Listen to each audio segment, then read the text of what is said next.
Hi friends, welcome to Chennai lunch. இன்றைக்கி நம்ம பார்க்க போகிறது ரொம்பவே சிம்பிளான ஜவ்வரிசி வடை பார்க்க போகிறோம். இது சின்ன பசங்கள்லேருந்து பெரியவங்க வரைக்கும் எல்லாருக்குமே ரொம்ப விரும்பி சாப்பிடுவாங்க. வாங்க எப்படி செய்கிறதுன்னு வீடியோக்குள்ளே போகலாம். ஃபஸ்ட்டு ஊற வச்சிடலாம். ஜவ்வரிசியாக 1.5 கப் அளவுக்கு ஜவ்வரிசி எடுத்திருக்கேன். அது ஒரு வாட்டி நல்லா அலசிட்டு நல்ல தண்ணியில் ஊற வச்சுக்கலாம். 2 மணி நேரம் நல்லா ஊறணும். ஜவ்வரிசி நல்லா ஊறிருக்கு. இப்போது 3 உருளைக்கிழங்கு வேக வச்சு எடுத்திருக்கேன். வறுத்த வேர்க்கடலை அதை அரைச்சி எடுத்துக்கலாம் மிக்ஸி ஜாரில். இப்போ மிக்சிங் பவுலில் ஊற வச்ச ஜவ்வரிசியும் வேக வச்ச உருளைக்கிழங்கு 3 உருளைக்கிழங்கு நல்லா துருவி இந்த மாதிரி எடுத்து வச்சுருக்கேன். அதையும் சேர்த்துடலாம். 3 உருளைக்கிழங்கு கையில் கூட நீங்கள் நசுக்கி கூட போட்டுக்கலாம். இந்த மாதிரி துருவி போட்டிங்கன்னா இன்னும் நல்லாயிருக்கும். இப்போது இதில் வறுத்து வச்ச வேர்க்கடலையை சேர்த்துடலாம்.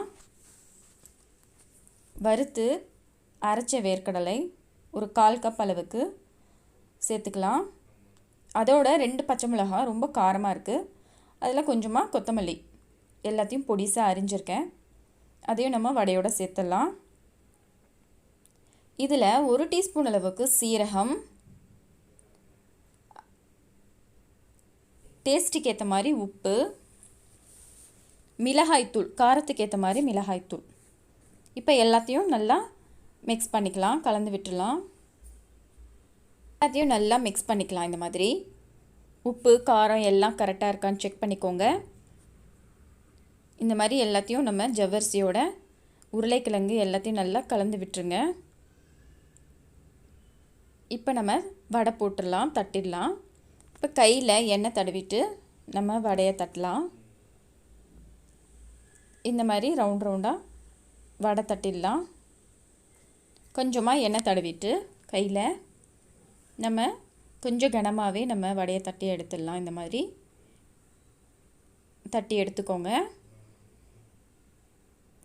இப்போ எல்லா வடையும் நான் இதே மாதிரி தட்டி எடுத்திருக்கேன். இப்போது கடாயில் எண்ணெய் ஊற்றிடலாம். எண்ணெய் நல்லா காஞ்ச உடனே ஒரு வடையாக போட்டு பொரித்து எடுத்துடலாம். மிதமான தீயிலேயே இருக்கட்டும். இப்போ எல்லாத்தையும் நம்ம முறுமுறுன்னு வறுத்து எடுத்துடலாம். இதில் ஜவ்வரிசி ஊற வைக்கும்போது நம்ம ஃப்ரிட்ஜில் எடுத்து வச்சிட்டோம்னா ரொம்ப எண்ணெய் குடிக்காது. இந்த சிம்பிளான ஜவ்வரிசி வடையை நீங்களும் வீட்டில் ட்ரை பண்ணி பார்த்துட்டு உங்கள் வீட்டில் இருக்கிறவங்களுக்கு செஞ்சு கொடுங்க. இந்த வீடியோ உங்களுக்கு பிடிச்சிருந்தா லைக் பண்ணுங்கள், ஷேர் பண்ணுங்கள், சப்ஸ்கிரைப் பண்ணுங்கள். மறக்காமல் பெல் பட்டனை கிளிக் பண்ணுங்கள். அப்போ தான் நான் போடுற எல்லா வீடியோஸுமே உங்களுக்கு நோட்டிஃபிகேஷன் ஆகும். தேங்க்யூ ஃபார் வாட்சிங்.